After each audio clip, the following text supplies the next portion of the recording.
He shouldn't own weapons. I mean, granted, you would think that someone who is 84 years old, someone who probably should have this kind of defense in their home. Yeah, because senior citizens are one of the most vulnerable and preyed upon. It's a catch-22 because they're also the ones who are also losing it the fastest. Absolutely. So it's tough to see. It's definitely unfortunate, especially in Kansas City. And there is a policy when obviously, you're not going to know if you're the retailer or somebody selling them the weapon. If you feel that they're not mentally there, you don't have to sell it to them. Which is a stupid policy because you can't even ask that. Exactly. Hey man, you good? And even if you ask me if I'm good, what? Yeah, I'm good. Yeah, I don't have anything planned. You can't ask me that, sir. Exactly. Exactly that too. I don't have a manifesto in my back truck right now, getting ready to go take care of some business. No. Like if it were a license where you had to test for it every, say, 10 years or so. Yeah, or 2 to 4 to 5 years. You have to take some sort of assessment to see where your mental state is. Therefore, you see if you are still eligible to have weapons. I'm on board with that.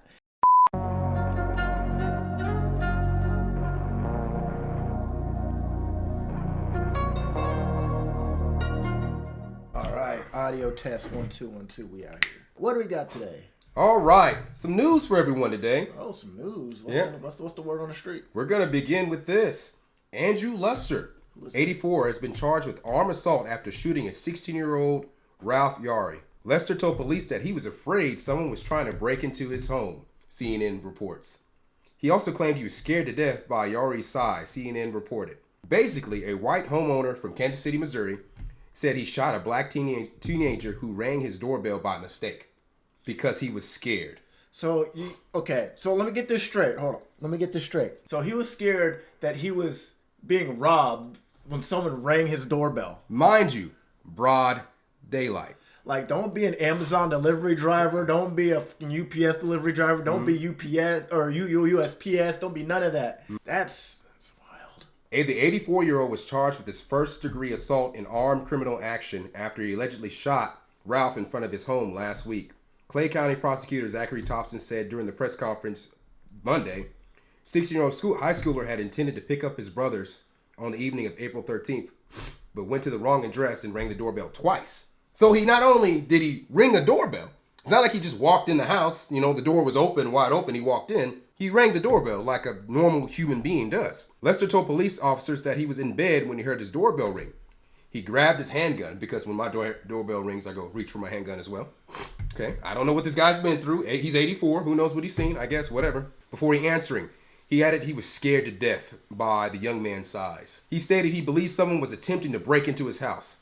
He shot twice through an exterior storm door. So not only did he open the door and see it was a young man standing there, unarmed in broad daylight, but you then proceeded to shoot through your storm door?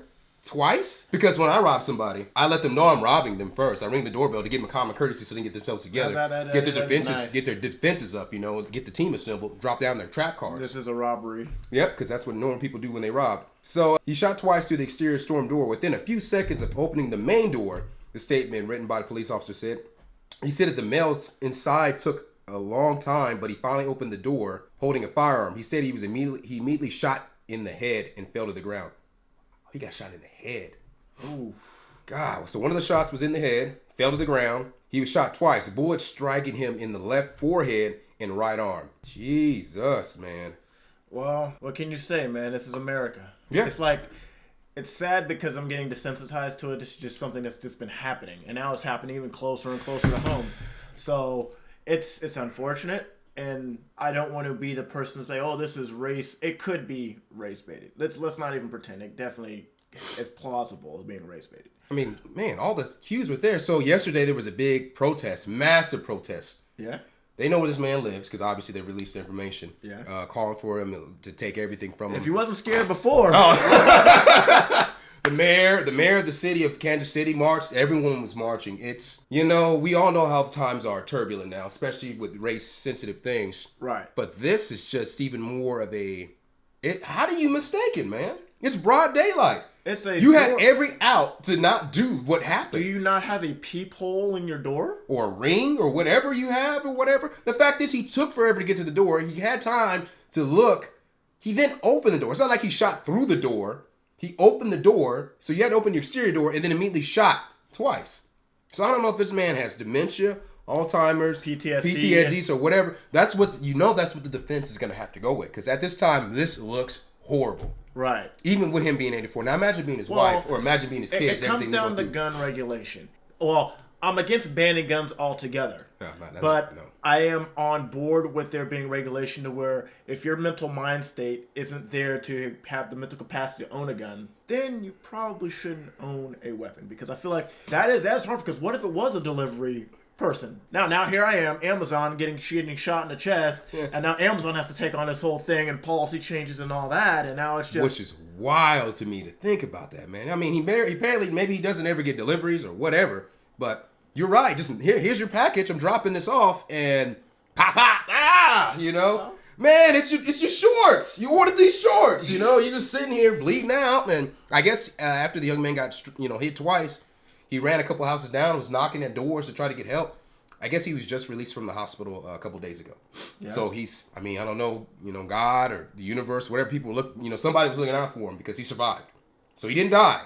But that's what made it an attempted... The young man? He survived. Oh, I thought he died. Especially getting hit in the forehead and everything. Yeah, I don't know, man. Could be because of his age. Could be because he reacted in the right way and it didn't hit the proper way. But to get shot in the forehead and in the arm... and He shouldn't own weapons. I mean, granted, you would think that someone who is 84 years old, someone who probably should have this kind of defense in their home.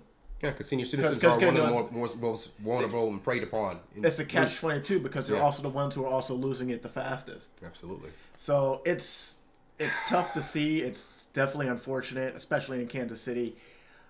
Yeah, that's wild. It's scary, man. And like I said, like you said, I'm not against banning or anything either. But even if you create tests or something like that to say, all right, we're gonna find something annually, everybody's gonna get checked out or something to get people. So anybody who legally owns a firearm.